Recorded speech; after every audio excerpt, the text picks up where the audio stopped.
Salve, salve, amigos do Fantasy NFL Club, bem-vindos e bem-vindas de volta ao nosso canal. E para continuar a nossa saga, da timeline de o que fazer durante a temporada de Fantasy Football da NFL, a gente vai falar agora sobre as 4 primeiras semanas, o que fazer durante as 4 primeiras semanas da Liga de Fantasy, né?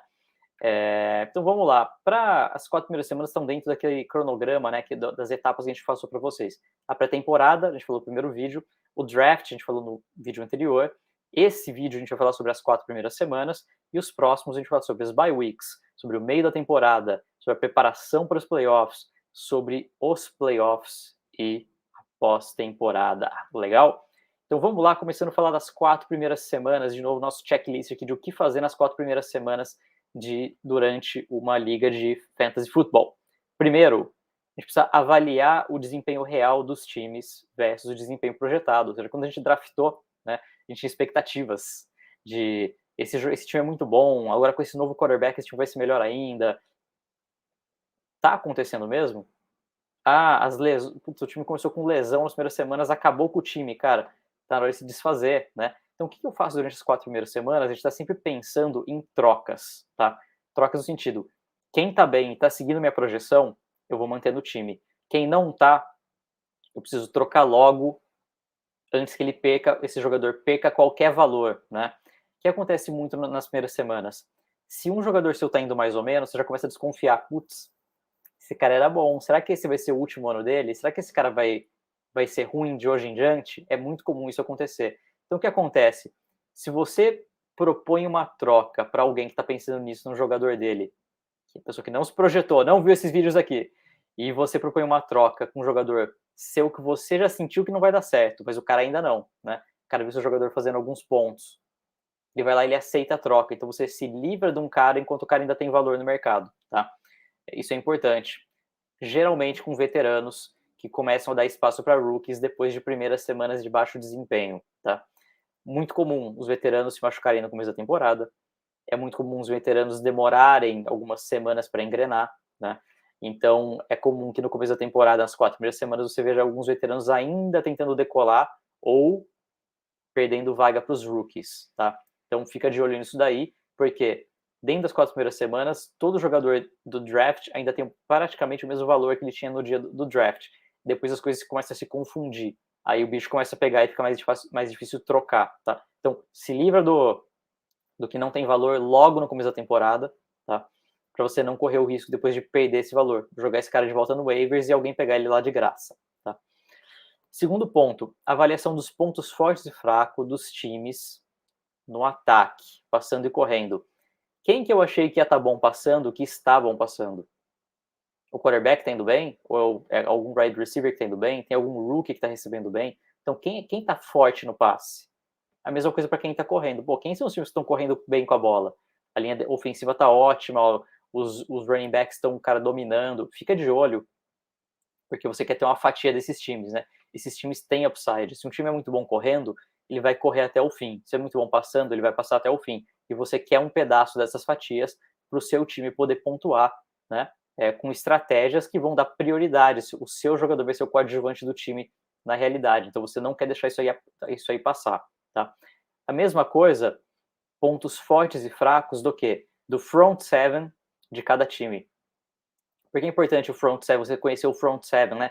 Que são os jogadores, os 7 jogadores que ficam ali de frente com a offensive line do adversário que está atacando. O front seven é o pessoal da defesa, né? São os caras que ficam ali no meio. Por quê? O front seven geralmente ele defende, né? Os running backs, ou melhor, ele tenta acabar com as jogadas de corrida do adversário e ele dá pouco espaço no meio do campo para tight ends e para slot. Então, times que têm bom front seven, eles acabam com o jogo de quem quer jogar pelo meio, quem quer correr pelo meio, quem quer passar pelo meio. Então, é importante você saber isso, porque se você tem um running back que vai enfrentar um front seven forte, ele vai ter menos oportunidade, vai ser difícil passar desses caras, né? Então, você quer saber qual que é o ponto forte e fraco de cada defesa, para você depois poder projetar os jogos, né? A mesma coisa com a secundária. Se a secundária é forte, quando seus wide receivers forem enfrentar esses jogadores de secundária mais forte, eles vão ter mais dificuldade, né? Então você precisa saber, né, que todos os times, daí falando de futebol americano mesmo, não de fantasy, tá? Que time que tem um bom, né? Dá uma nota de 0 a 10 passando, dá uma nota de 0 a 10 correndo, dá uma nota de 0 a 10 pro front seven desse time, uma nota de 0 a 10 para a secundária desse time, porque depois você pode intercalar, né? Fazer o matchmaking de uma secundária versus um passe, para ver quem que vai ganhar, né?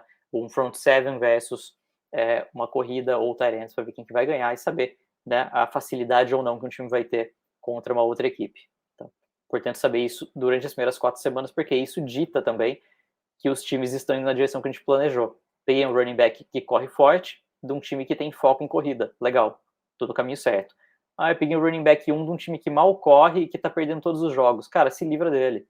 Troca logo, né? Porque se o time tá perdendo, ele vai correr menos, vai passar mais. Você não quer um running back que tem pouca oportunidade, você quer um running back que tem muita oportunidade, né? Por isso que é importante saber, né? E às vezes o calendário dita que esse cara vai ter mais oportunidades, porque vai jogar contra diversos times de front seven fraco. E ele corre. Então, às vezes vale a pena esperar ele ganhar vários pontos, daí antes de chegar no último jogo dele ter acabar a sequência de jogos fáceis dele, você vai lá e você troca, tá? Então fica de olho nisso daí. Depois, avaliando as posições do seu time que não estão entregando e precisam de reposição. É muito comum, né, nas 4 primeiras semanas, você vê os caras que estão performando mal. Putz, eu esperava mais dele, né? Cara, troca, né? Pense em trocar. Quem tá precisando de jogador nessa posição? Quem tá precisando de volume de jogadores? Alguém se lesionou? Esse cara tá desesperado para repor um jogador. Deixa eu tentar fazer uma troca com ele para eu pegar algo que o meu time não tá entregando, né? A troca é muito isso, né? Eu vou dar jogadores, às vezes vou dar jogadores muito bons para pegar jogadores muito bons numa outra posição que o meu time não tá performando, né? E ninguém quer trocar lixo. Todo mundo quer trocar jogador bom. Então, se for ficar propondo lixo, é melhor nem fazer troca. Então, você tem que ter alguns jogadores chave no seu time que você pode trocar para tentar pegar jogadores bons de outras posições de outros competidores, senão ninguém vai querer trocar com você. Importante também as 4 primeiras semanas, né? Montar esses pacotes de troca. Putz, eu tenho um running back 1 que foi muito bem nas 3 primeiras semanas, mais um wide receiver mais ou menos, eu posso tentar pegar um running back médio e um wide receiver bom com qual time? Ou eu tô ruim de tight end, eu vou tentar... Então, o importante é você ter um time titular muito forte, com muito upside, para você ter chance de ganhar todos os jogos com larga escala e larga margem de diferença de pontos. Então, como é que você faz esse pacote de trocas? Primeiro, você avalia o que o seu time precisa, né? Faz um diagnóstico. Estou bem na corrida? Estou fraco no passe? Quero um quarterback melhor? Quero um tight end melhor? O que eu estou precisando? Faz uma lista do que você precisa. Igual você vai no mercado, acabou isso, faz uma lista. O que eu preciso repor no meu time? E aí você vai no roster, no plantel dos adversários, e vê quem tem aquelas posições sobrando. Ou cadê aqueles jogadores que você queria para o seu time? O que você poderia propor em troca? Então você faz o diagnóstico do seu time e faz o diagnóstico dos outros. O que os outros precisam? E às vezes dá matchmaking. Fala, cara, eu tenho isso, e esse cara também tem jogador que precisa, e o que eu vou propor para ele também está precisando, e daí vai dar match. Então é isso que você precisa fazer quando for montar os pacotes de troca, tá?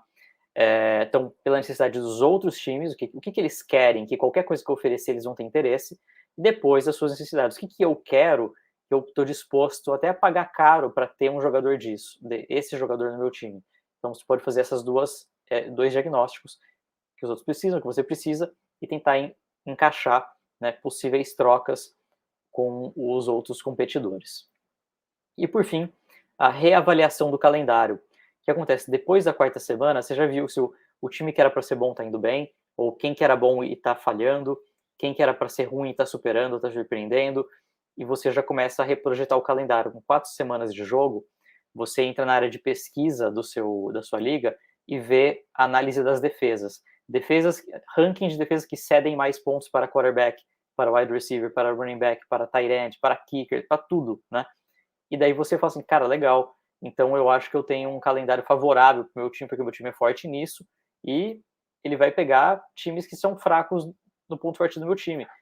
Meu time está sensacional. Putz, meu time está forte em wide receiver e só vai pegar casca grossa agora na secundária nas próximas 5 semanas. Cara, tenta mudar um pouco de estratégia, trocar de jogador, tenta você passar por essas semanas difíceis sem risco de perder jogos, tá? Então, isso que é importante, você reavaliar os calendários nesse momento das 4 primeiras semanas, para você tentar ganhar o máximo de jogos possível no começo. Por quê? Se você ganhar o máximo de jogos possível no começo, a partir do meio, na 8ª, 9ª semana, o seu time já fez um clinch, ele já agarrou uma posição no playoff, você não tem que se preocupar com playoff, você pode começar a propor trocas de jogadores para quem está desesperado, o cara está desesperado para ganhar ponto agora, para chegar nos playoffs, porque ele ainda não chegou, você propõe jogadores bons agora que tem um calendário de playoffs ruim, e você pega em troca jogadores que vão ser bons nos playoffs, né? Então, esse é o grande objetivo de você começar bem a temporada. Se você começar mal, você vai ter que tentar ganhar agora e vai, muitas vezes, estar disposto a trocar jogadores bons de playoffs para não correr o risco de ficar fora do playoff, tá? Ganhar jogo agora para chegar no playoff, daí você vai ter que pensar o que você vai fazer nos playoffs, legal? Então, pessoal, para esse vídeo aqui das 4 primeiras semanas, esse é o checklist que a gente tem que cumprir, tá? Então, se você gostou, não deixa de seguir a gente lá no Instagram, fantasynfl.club. Dá seu subscribe aqui, né? Se inscreve no canal, dá seu like, comenta o que você achou, que você gostou, que você não gostou, xinga a gente, ama a gente, compartilha com os amigos, né? E segue a gente no Twitter também, Fantasy NFL Club, sem o ponto, né? Para a gente vai postando algumas coisas lá, principalmente durante as épocas de troca, de lesões, de trades, né? De deadline das trocas, enfim. Então segue a gente nas redes sociais aqui, continua com a gente e fique esperto para o próximo vídeo que a gente falar de buys. Fechado? Um abraço e fica conosco. Até!